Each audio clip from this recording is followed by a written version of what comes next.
It seems that nobody knows that Vivi got nerfed, so it's time for me to farm some more Mizuki content. Hello, and welcome to the Mizuki update video, because it seems nobody can read a pinned comment. I mean, I'm being sassy, but we actually have gotten some significant beta changes, and some realizations that have changed Mizuki's artifact priority and team building, so I figure, let's throw out one short little Mizuki video right before the patch comes out, so the air is cleared and everybody actually knows what to do with her. I'm not going to talk about her entire kit in this video. You can find a summary of her Stellar Swirl kit in my last Mizuki video. In this one, I'm going to recap the most important parts that actually impact her team building and her artifacts, so I guess we just get into it? Feels weird starting a video this fast. In my last video, I talked about how good EM was in her non-stellar playstyle, and I speculated that it would be very good for her stellar playstyle, but I was not prepared for EM to be as good as it is. EM on Mizuki is almost the best stat that you can be building. It's not necessarily better than crit, because crit is also an important stat to her dealing damage, but it is equivalent, and it makes it so that she wants gear that gives her a good mix of EM and crit. So why is EM so good on her? She doesn't double dip into EM, she doesn't even triple dip, she quadruple dips into the value of EM. She has 4 reasons to be building EM. Number 1, when it comes to the base stellar damage coming out of her skill, the basic stat that stellar damage scales on is EM. It's not listed here, she only has attack scaling damage right now, and it's not very good attack scaling damage, but she's essentially like Nefer or Lauma. The base damage of Mizuki's Stellar Swirl damage is dependent on her EM. The more EM she builds, the higher the base scaling, the better the damage. Secondarily, just like with Nefer and Lauma, EM does its regular thing of granting reaction damage bonus, and because most of her damage is considered reaction damage, her Stellar Swirl damage benefits from this damage bonus. Third is that her skill grants additional Stellar Swirl damage bonus based on her EM. Her skill grants a full party swirl buff based on her EM, and once the patch comes through, that is also going to apply to Stellar Swirl damage. So not only does she get the base stellar damage bonus that you get from building EM naturally, but she has an additional talent that increases the damage bonus that she gets from EM. And then finally is her EM share. While Mizuki is in the Dream Drifter state, the elemental mastery of nearby characters is increased by 10% of Mizuki's elemental mastery, and the interesting thing about this, when compared to other characters who have similar passives, looking at Sucrose, when her skill or burst hit an opponent, it increases all party members' elemental mastery by 20% of Sucrose's, excluding Sucrose. Mizuki does not have this caveat. She gives 10% of her elemental mastery to the full party, which confers the regular bonuses that EM does, mostly Stellar Swirl damage, if she has Stellar Swirl damage off-fielders, but she also multiplies her own EM by 10%. This EM doesn't count towards the additional damage bonus that she gets from her skill, but it does count towards the base damage of the talent, as that scales with EM, and it gives her regular Stellar Swirl damage, coming from your basic amount of EM. So those 4 compounding reasons are why EM is so incredibly good on Mizuki. It increases the base damage of her talents, it gives her damage bonus for that damage, her talent gives additional damage bonus that most other characters don't get, and she gives a full party EM share, increasing her own EM and increasing the damage of any Stellar Swirl off-fielders. This makes it so that EM is an incredibly competitive stat, basically on par with crit. But this also makes it so that gear that only gives crit, or EM, is less useful, and she wants gear that gives a nice combination of both. Let's start off by clearing the air.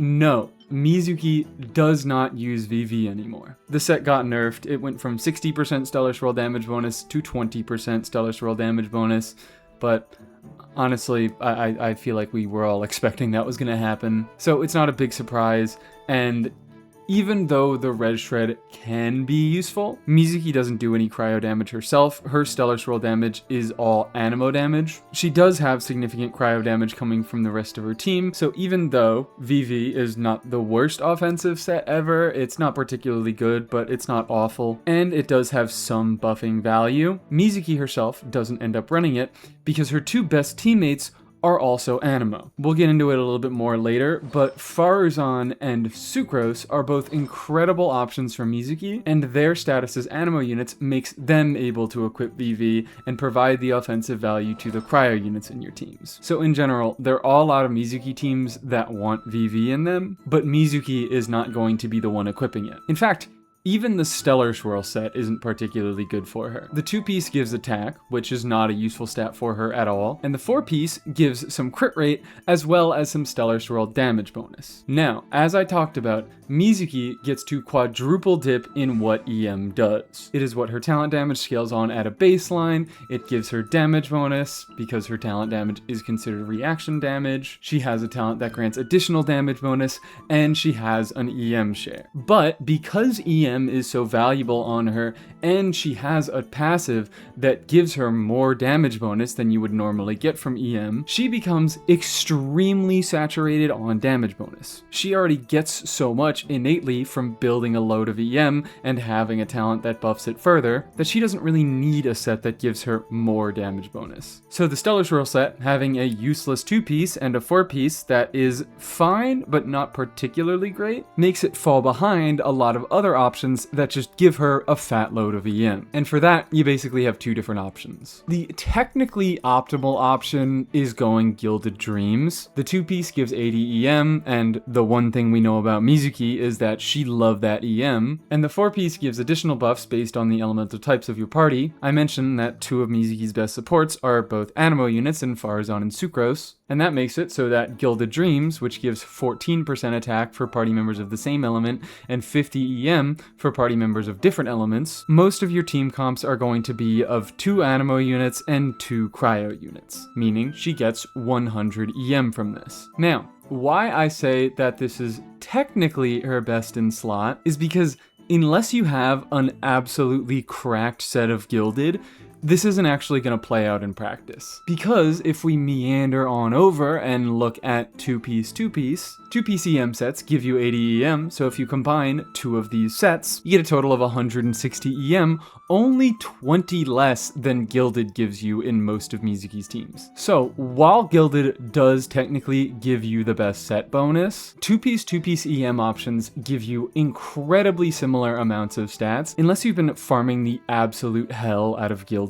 It's likely that the flexibility provided by 2-piece options are gonna make your artifacts way better than a full Gilded build, making up for that 20 EM gap. We have 4 artifact sets that have EM on the 2-piece, and 2 of those came out within the past year. So if you have been farming for Outbade or Night Sky at all, you're probably going to be able to scrounge up a decent 2-piece option on either one of those, and potentially another one from Wanderer's Troop. So technically Gilded is going to be her best set that provides her with the most good stats, but her 2-piece options provide her with much more flexibility, and it's more likely that the player base has been farming these EM sets for the past year, so it's probable that your 2-piece options will pull ahead of a full Gilded set on Mizuki. As for your main stats, EM Timepiece, EM Goblet are pretty much indisputable. There are no other decent stats you would even get on both of these. She doesn't need attack, she doesn't need HP, defense, ER. Those are all pretty meaningless to Stellar Mizuki. All she's looking for is EM main stats with crit substats. Her circlet is ideally going to be the same thing, EM main stats with crit subs, but just like having a full Gilded set with cracked substats is kind of unrealistic, I think that having an EM circlet with good crit substats is kind of unrealistic. You're much more likely to have sets of good crit circlets, and crit is still a very good stat on her. So you're much more likely to find some good crit circlets laying around that have good EM subs rather than the other way around, EM circlets with good crit subs. But like I said, EM is technically the most optimal. If you are looking to min-max your Mizuki, you should be looking for an EM circlet with crit substats, but crit circlets with a good balance of other crit substats and EM substats also are pretty competitive and can make Mizuki herself a lot easier to build, which is actually a benefit of of the Stellar Swirl set that I didn't go over. Even though it's not a particularly great set for Mizuki, it's not a useless one, and the crit rate that you get from it makes it a little bit easier to get her online. EM Sands and EM Goblets are still not easy to get a hold of. You're more likely to have a few of them from the past year, and in general, I think it's just good to keep EM main stats of these. But not everybody does, and it can be difficult to find a good ratio with all of these EM main stat requirements. But given that the set is going to be new next patch and nobody's going to have any pieces of it, I imagine that most people are going to have better 2-piece options. In any case, her general stat priority, EM is the best stat that she can get, but you should be digging around for good crit substats, and if you don't have good EM main stats, you can swap in for crit main stats. In general, she's pretty simple. She pretty much just wants those two things, EM and crit. Moving on to weapons, her best in slot weapon is this one right here. Okay, it's not exactly this one right here. It's specifically Dawning Frost at R5. R5 Dawning Frost beats any other R1 5-star, including Nefer's signature, including her own signature. Yes, her own signature gives her a fat load of EM, but it gives her absolutely no crit stats. So Dawning Frost, which at R5 gives a total of 240 elemental mastery and a good amount of crit damage,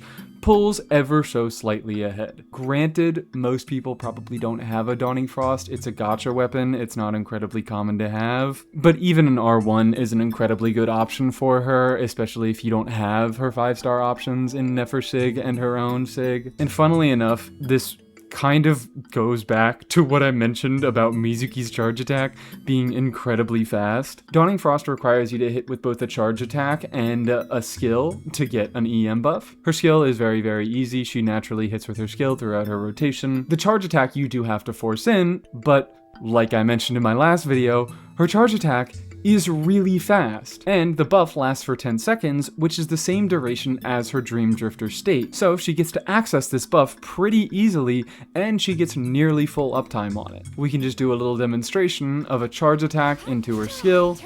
Boom.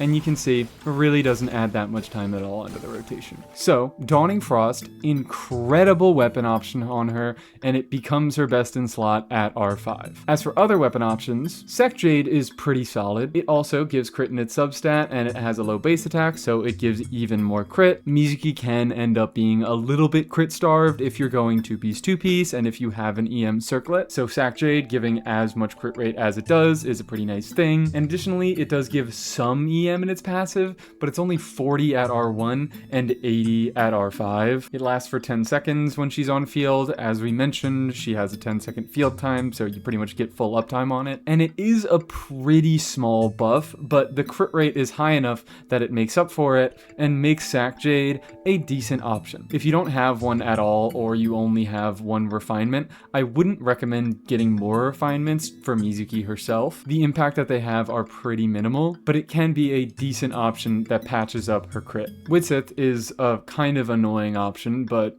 of course it's Widsith. Two of its buffs are almost entirely useless for her. She doesn't use attack very much. She doesn't use damage bonus very much.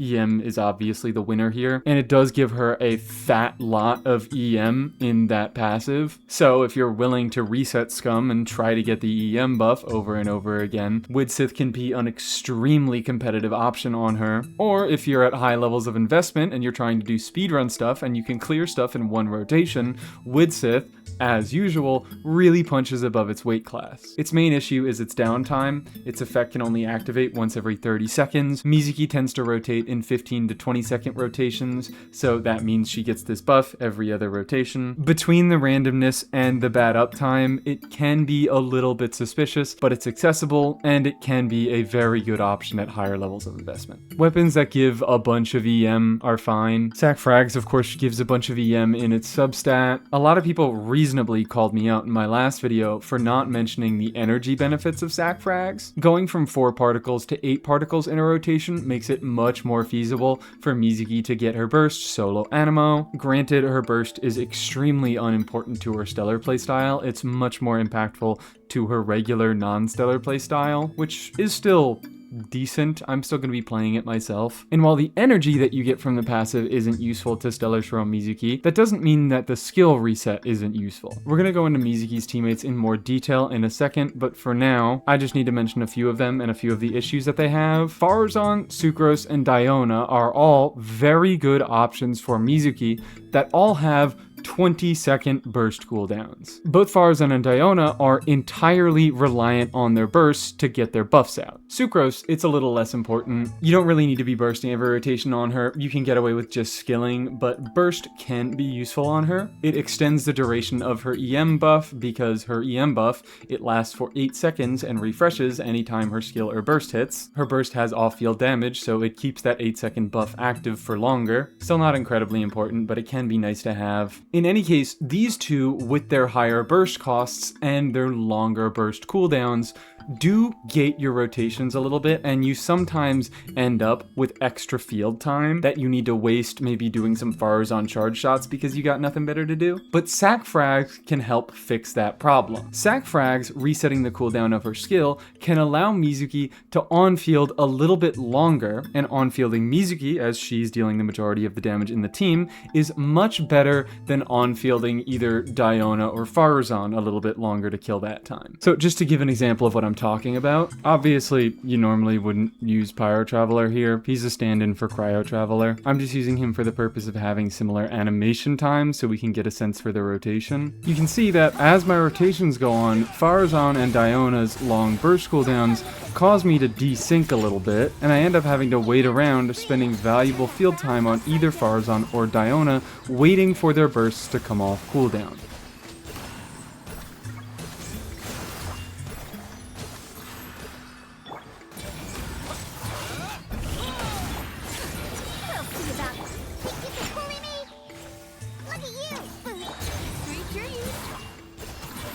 Alternatively, you can use sack frags to extend Mizuki's field time a little bit to make better use of what would otherwise be downtime on your supports. What you want to do is start your rotation with an E, on field a tiny bit with that first E, enough to get your first Stellar Swirl damage proc, exit out of the E, and re-enter it again. So let me do a quick showcase here.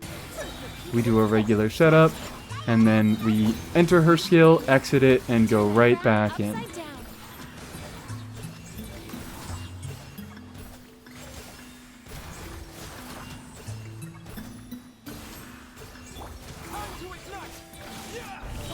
And then everybody's burst is ready once I go back into them.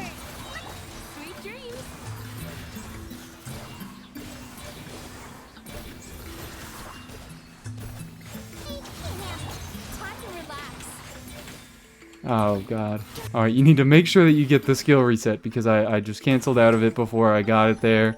And yeah, I'm just screwed for the rotation. It's kind of a small, unnecessary optimization. I'm going into it a little bit much right now, but it's a kind of interesting option that you can do with sack frags that makes it a little bit better, helps it squeak ahead a little bit, gives good EM in the substat, and its passive isn't entirely useless depending on the team that you're running. So for weapons, R1 Dawning Frost is an incredibly good option that is quite competitive with her 5-star options, and R5 is better than her 5-star options. Sack Jade is useful for the crit and tiny bit of EM that it gives. Witsith is usable but a little bit difficult. Sack Frags has some utility in its passive while giving EM. Same thing goes for Wandering Evenstar. It converts your EM into a full party attack buff, which it's generally just more optimal to go all in on Mizuki's damage and not share the damage between your other party members, but this is a fine supportive option. If you have units like Odette or Cryo Traveler on your team, this is going to provide them with a little bit more damage at the expense of Mizuki's personal damage. Spindle Loot is not very good. The ER isn't particularly useful and it gives less EM than Sack Frags, so I would just prioritize using that, both for regular Swirl Mizuki and Stellar Swirl Mizuki. And then yeah, as for her 5-star weapon options, her signature of Sunny Morning Sleepin'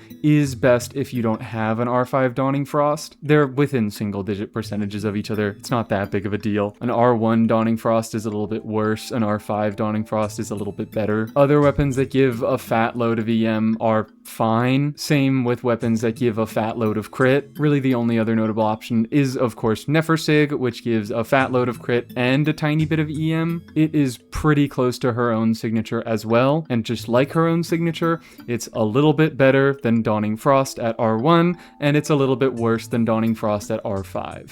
Anyways, teammates. This current team right here is actually what I'm looking to be running once the patch rolls through. Obviously, replacing Pyro Traveler with Cryo Traveler. Let's start with the Anemo slot, because you do generally want to be running an Anemo unit, and that will be between Farazan and Sucrose. Both of them provide pretty obvious things to Mizuki. Farazan is pretty much the Anemo damage support. She gives Anemo Res Shred. At C6, she gives 40% crit damage. Because Mizuki is doing all Anemo damage, and that Anemo damage is affected by Shred and this crit damage buff, she becomes an incredibly competitive option. Extremely close to Sucrose, who... Do I even really need to say what's good about Sucrose? She doesn't need any field time, she gives a gazillion EM, and as we've been over, Mizuki likes EM. Farazan and Sucrose are incredibly close options to each other. I think Sucrose does very slightly pull ahead because she's faster to execute, but because they're so close, whichever one is better is going to depend on your build quality. If you already have a bunch of EM and very little crit, a character like Farazan giving a crit buff becomes more valuable. Same if you have focused a little less on EM because you have less good EM pieces and more on crit pieces, then Sucrose might pull ahead. I'd say the main thing that makes Sucrose really solidly win out here is Farazan's reliance on C6. Yeah, this is a really lame thing. Farazan, it's very, very difficult to meet her ER needs without C6, and even if you can manage to meet her ER needs, like I mentioned, that 40% crit damage buff is still locked behind C6, and that's what makes her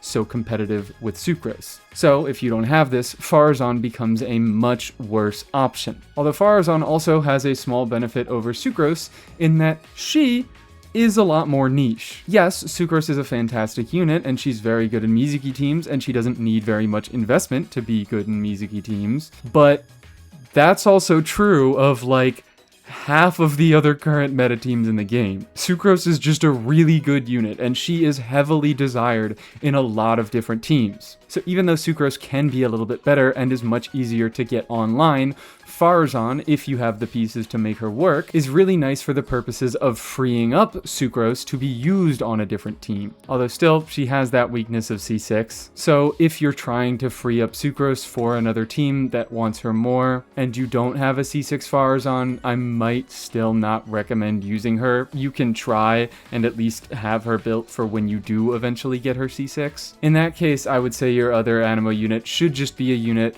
that gives an EM buff, but a weaker one than Sucrose's. And thankfully, we actually have a few different options. The second largest EM buffer outside of Sucrose was the topic of last week's 101, Yehoda. Granted, she doesn't buff full party, she does only buff the on-fielder, but Mizuki is the most important unit in Mizuki teams. It is most important that she be receiving those buffs. So even though you get a bit of a smaller buff to the rest of your party, you get a slightly larger buff to Mizuki herself. And this EM is not restricted to Ascendant Moongleam, so Yehoda can run perfectly fine in that final slot without using a second Nod Cry unit. Your next highest option is Heizo, who has a little 80 EM buff after hitting a skill. This one is full party, so Mizuki will be doing a little bit less damage, but your other Stellar Swirl damage dealers will be doing a little bit more, whether that is Odette or Cryo MC. He gets it automatically off of hitting a skill. It doesn't need to be a fully leveled skill, and also this is part of his base kit. It is not Constellation reliant. So he is a very scuffed alternative to Sucrose, but he is an alternative nonetheless. And finally, we have Lanyan, who has the smallest buff that is also Constellation reliant. 60 EM instead of 80, and it's only unlocked at C4. Granted, Lanyan has some extra utility in her shield, which isn't very important to Mizuki given she continues to perform her coordinated attacks even when in hit stun. She doesn't really care about being interrupted at all, but it can be a nice quality of life if you're struggling with dying to certain Stygian bosses that will go unnamed. A shield can be nice for that purpose, and additionally, Lanyan can deal some pretty significant damage of her own. So she's got a buff, she's got a shield, she's got some damage, she can be a functional option. And the reason I've been mentioning all of these Anemo units is, number one, a lot of other units just don't end up giving a bunch of EM buffs. It's mostly Anemo units. And number two, Anemo units, like I mentioned before, give you access to VV, which can be significant for other off-field cryo damage dealers, whether that be Cryo Traveler here or Odette. Boosting their damage contribution is pretty nice, and I actually haven't even mentioned, even if you don't have great sources of cryo Stellar Swirl damage happening on the team, the Stellar Swirl reaction itself also deals cryo damage. Not a crazy amount, not enough to justify VV on its own, but when paired with other cryo damage dealers, it can be a pretty nice benefit. So anyways, let's talk about Cryo Traveler and Odette here. Because of the two, Cryo Traveler is actually better, at least in a vacuum. Both of them enable the Stellar Swirl reaction and enable Mizuki to start doing Stellar Swirl damage, so you need either one of them to even make her kit function in the first place. But Odette doesn't have particularly significant buffing. She does have some minor Stellar Swirl damage bonus, but like I mentioned, Mizuki is already so saturated with Stellar Swirl damage bonus from building so much EM, from buffing it further in her own kit, and also there's a lot of gear, like the buffing set is going to be giving Stellar Swirl damage bonus. So Odette only buffing Stellar Swirl damage bonus and not by a ton does make her buffs somewhat negligible to Mizuki, whereas Cryo Traveler buffs EM at C2. I think it's pretty much guaranteed at this point that we are going to get at least C2 Cryo Traveler in 7.0, and that means he is able to give Stellar Swirl on-fielders a full 120 EM. Do I have to say it again? I'm not going to say it again. You should know why that's a good buff. He deals good personal damage himself. He has a very high damage floor because of his new signature weapon that he's going to get, mixed with the passive stats that he gained from his past series of buffs. He just has such significant personal damage that when combined with his ability to buff a stat that Mizuki actually cares about, he ends up pulling ahead of Odette in the slot. Granted, why pit two queens against each other?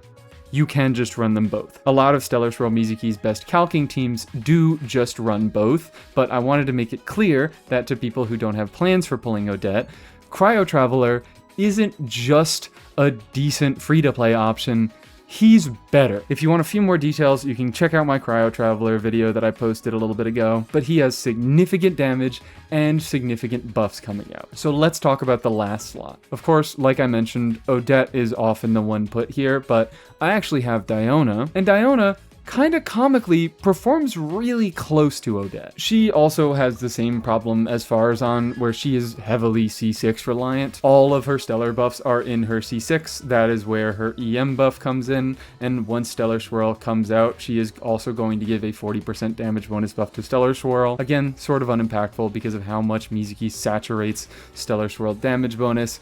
The EM is far more important, and while Diona doesn't deal nearly the amount of damage that Odette does, she can be made to deal somewhat significant personal damage. I mentioned this in my buffing video, but she gets a new passive talent. For 20 seconds after using an elemental skill, whenever you trigger a superconduct, she fires off 3 additional icy paws. Once the patch goes through, Cryo Swirl and Stellar Swirl are also going to be reactions that trigger this effect. And her scalings aren't great, but they're not nothing. Talent level 8, 80% per paw, for a total of 3 paws doing 240% scaling. Certainly not good damage, especially because it only happens at most every 3.5 seconds. Realistically, because it requires you to trigger a reaction to trigger this effect, you're not going to be getting it exactly every 3.5 seconds. It'll be more like every 4 seconds. It's not great damage, but given that Diona has no buffs to build for after getting her burst online, all she needs is enough energy recharge to burst consistently, because all the buffs in her C6 are static. They do not depend on her stats at all. So she has some significant buffs in her C6, and she can be made to deal some personal damage. I'm not talking anything crazy. I'm talking like 5 to maybe 7% contribution of the team's damage, which is not good, but it's something, and it helps her pull closer to Odette. In fact, it helps her pull so much closer that which is better, sorta depends on your build quality. If you're able to squeeze out a lot of crit stats on Mizuki, getting a character that does a lot less damage than Odette but contributes much more significant buffing to Mizuki is better for the team's damage, especially when you start going into Mizuki's vertical investment, when she starts doing more of the team's damage. C1, less so C2, but C3, and especially at C6, Mizuki's contribution becomes far higher, and running units that buff her in more significant ways become more impactful than units who deal significant off-field damage of their own. But big downside, like I mentioned before, she's pretty C6 reliant.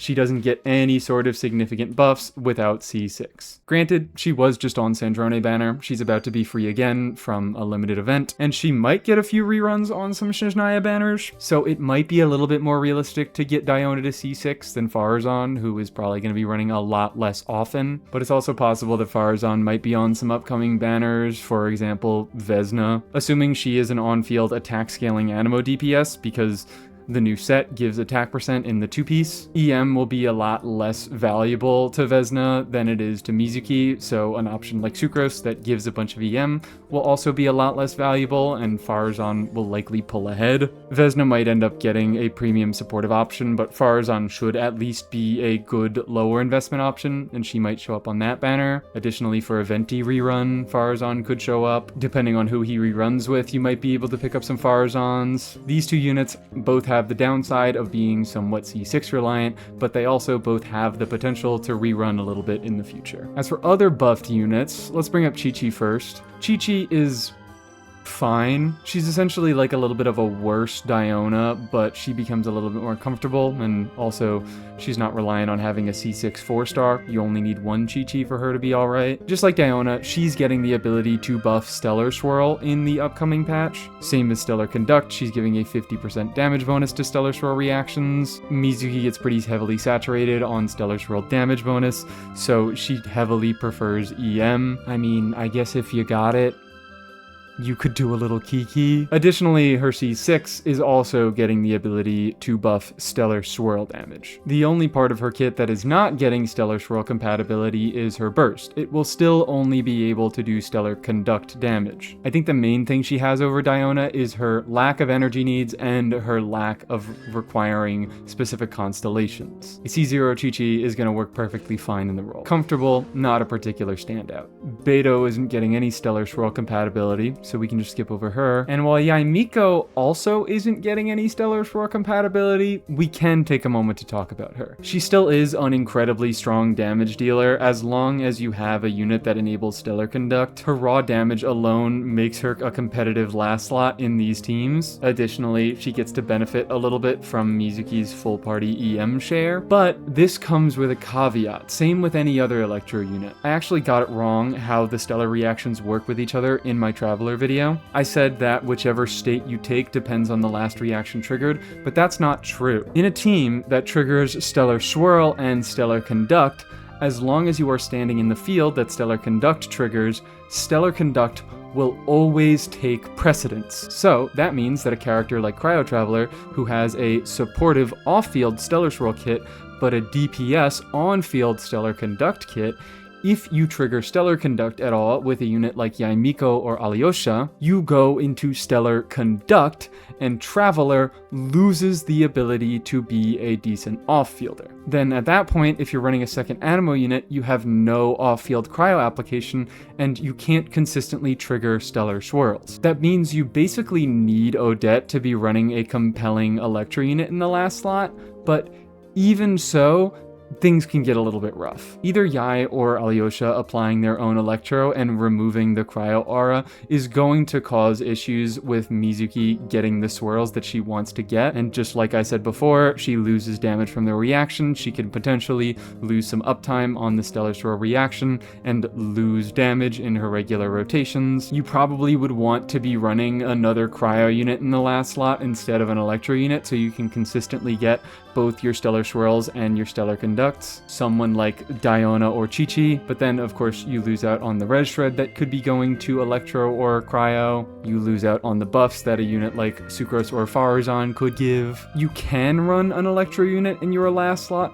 but in general, I would say it can be a little bit clunky and difficult, and those units can often be serving their purpose better in other teams. Something like Mizuki, Chi-Chi, Odette, Yaimiko isn't a bad team by any means, but it makes for a somewhat messy one, and you'll probably be better off splitting those units up between teams that can make better use of them or content that each of them play better into. Other than the buffed and upcoming units, you don't have a bunch of particularly compelling supports. I have mentioned some of the more generic animo options that just give EM, and I guess in that same note, you have Rosaria. Mizuki liking EM as much as she does can make it very difficult to get a decent crit ratio going on for her, so Rosaria giving a potential 15% crit rate buff, very nice. Not a particularly great support, but definitely a usable option. Citlali doesn't do much at a baseline, but with Constellations, she gives a bunch of EM to your on-fielder. Kazuha can also give some EM with Constellations, but his conditions are a little bit worse, requiring him to burst to get that EM. Sucrose is still just gonna be better than either of them, but they are options if you want to be running them and you have the investment, or you just want to use Sucrose somewhere else. I guess there's one final funny option in Venti. Venti isn't particularly good, and he's going to struggle to meet his double hex requirements in Mizuki teams, although that's fine because his hex buffs grant damage bonus to your on-fielder, which Mizuki doesn't use regular damage bonus, but he does grant Animo Res Shred at C2, so if you have some investment in him, that can be a little bit useful to Mizuki, and he triggers a lot of swirls. He has the ability to infuse Cryo, so he can apply Cryo himself. If you build him with crit and you trigger a bunch of swirls, you can potentially squeeze a little bit more damage out of the Stellar Swirl reaction itself. Again, funny option, I would say mostly content dependent. If you need a grouper, you can throw Venti in there and get some alright offensive value out of him. Mizuki does have some good AoE capabilities as long as the enemies are grouped somewhat tightly, which Venti can do. Again, not standout fantastic, but good enough to be worth mentioning. I said I was going to keep it short, and now it's been an hour and 45 minutes of recording, so I guess we will see how long the final cut is. Thank you to the channel members: Najadoro Impaltas, Mudkip Beef Potato, Roberto Desu, Big Soup Buffalo Milk, DB, Bab, TSI, Smoothie, Tylee, Juicy Jeepers, Nichita, Andromeda, Star Nova, Padevan, Mr. The Teams, Just Kiana, Crystal, Aqua, Anime King, and Tayday. Thank you so much for your support. Thank you for letting me talk about Mizuki more. We love talking about Mizuki here. Thank you for watching. I hope you learned something. Have a lovely day.